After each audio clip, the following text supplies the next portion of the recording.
बंधुओं जय श्री राधे। आप सभी को मेरे श्याम सुंदर श्री राधे रानी की कृपा दृष्टि आप पर, आपके परिवार पर सदा सदैव रहे, ऐसी कामना के साथ आज मैं एक नया विषय लेकर आपके सामने उपस्थित हुआ हूँ।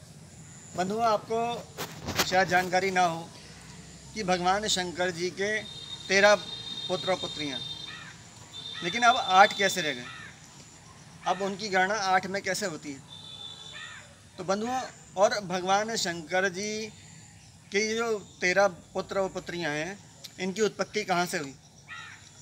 तो बंधुओं, जब भगवान शंकर जी ने कामदेव को भस्म किया तो उनकी पत्नी जो थी माता रति, तो उन्होंने माँ पार्वती उनसे मिलने आई थी, उन्हें समझाने आई थी कि उनका अपना क्रोध शांत कर लो। तो रति ने माँ पार्वती को शाप दिया था कि आपसे संतान की उत्पत्ति नहीं हो सकती, कि माँ पार्वती को शाप दिया कि आपसे कभी भी किसी संतान की उत्पत्ति नहीं हो सकती। तो फिर भगवान शंकर के 13 पुत्र पुत्रियाँ कहाँ से उत्पन्न हुए, इस विषय में भी मैं आपको बता रहा हूँ। तो बंधुओं, एक बार भगवान शंकर का जब विवाह हो गया, चूँकि माता पार्वती से पुत्र उत्पन्न नहीं हो सकता था और ताड़काक्ष को मारना था, तो भगवान शंकर के तेज पुंज को ले जाकर माँ गंगा में समर्पित किया गया। तो भगवान शंकर के तेज पुंज से 6 धाराएं प्रकट हुई। उन 6 धाराओं से 6 पुत्रों की उत्पत्ति हुई, और 6 पुत्र वो बड़े दिव्य थे। कैसे थे कि मतलब एक साथ रोते थे, एक साथ खाते थे, एक साथ हंसते थे, एक साथ बोलते थे। तो गंगा माँ उनका पालन पोषण कर रही थी। तो एक माता 6 पुत्रों का एक साथ जब रोएंगे, जब हंसेंगे, जब गाएंगे, जब जो भी करेंगे, उनका पालन पोषण कैसे कर सकती हैं। तो इसलिए जो ऋषियों की पत्नी थी उनको कृतिकाएँ कहते थे। तो उन 6 पुत्रों को देवी कृतिकाओं को सौंप दिया गया। जब कृतिकाओं को सौंप दिया गया तो कृतिकाएँ जो थीं वो उनका लालन पालन करने लगीं। जब वो लालन पालन करने लगीं तो फिर वही था कि एक साथ रोते थे, एक साथ खाते थे, एक साथ हंसते थे, एक साथ शैतानी करते थे, खेलते थे, कूदते थे। तो माता कृतिकाओं ने एक बार वो सो रहे थे, सोते सोते रोने लगे 6 के 6। तो माता कृतिकाओं ने सोचा कि क्यों ना हम इसको 6 के 6 को एक कर दें। तो माता कृतिकाओं ने अब हाथ में जल लेकर अभिमंत्रित करके उन 6 बच्चों पे छिड़का। तो वो 6 बच्चे जो हैं, उनका शरीर तो एक हो गया और मुंह 6 हो गए। तो उनका नाम एक पड़ा छड़ानंद, और कीर्तिकाओं ने उनका पालन पोषण करा, इसलिए उनका एक नाम कार्तिकेय महाराज भी है, जो भगवान शंकर के बड़े पुत्र। इस तरह से भगवान शंकर के प्रथम पुत्र की उत्पत्ति हुई।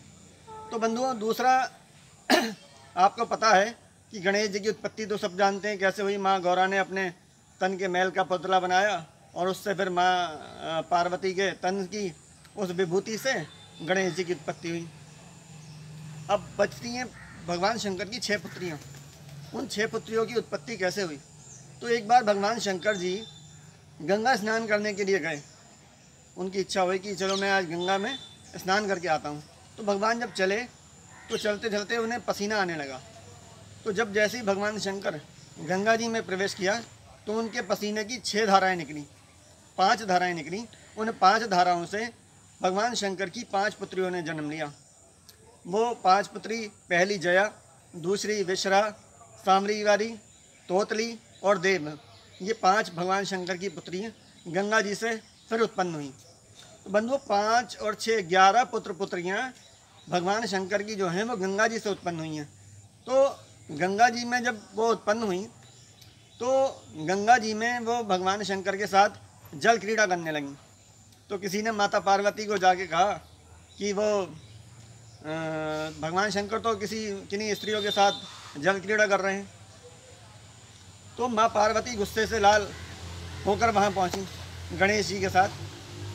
तो उन्होंने कहा, भाई ये आप किसके साथ जल क्रीड़ा कर रहे हो, कौन स्त्रियाँ हैं। तो बाबा ने बताया कि ये मेरी 5 पुत्रियाँ हैं और ऐसे ऐसे इनकी उत्पत्ति हुई। तब जाके माँ पार्वती शांत हुई।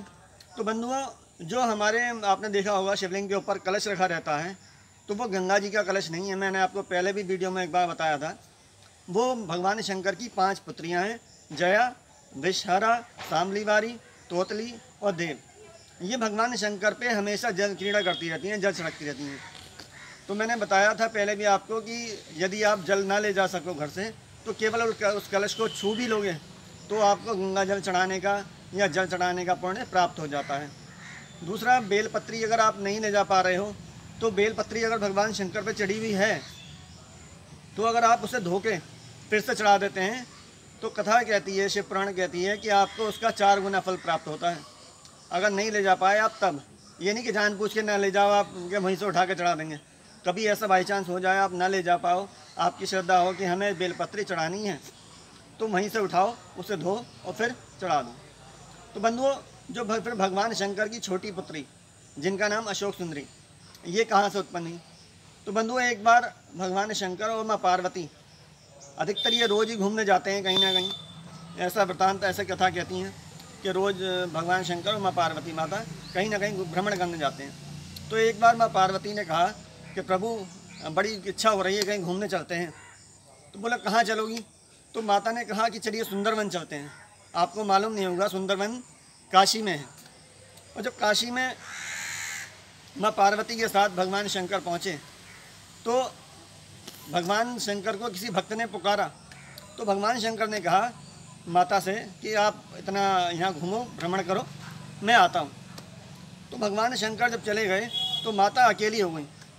तो माता अकेली हो गई तो भगवान शंकर ने एक वृक्ष की तरफ इशारा करके कहा था कि आप, अगर आपको अपना अकेलापन महसूस करो तो ये वृक्ष जो है, इससे आप जो चाहोगी वो आपको प्राप्त होगा, और आप जो आप अकेलापन महसूस करोगी वो दूर हो जाएगा। तो माता पार्वती ने उस पेड़ से कहा कि हे वृक्ष, मैं अपने आप को अकेला महसूस कर रही हूँ, तो मेरे शोक को दूर करने के लिए मुझे एक पुत्री चाहिए।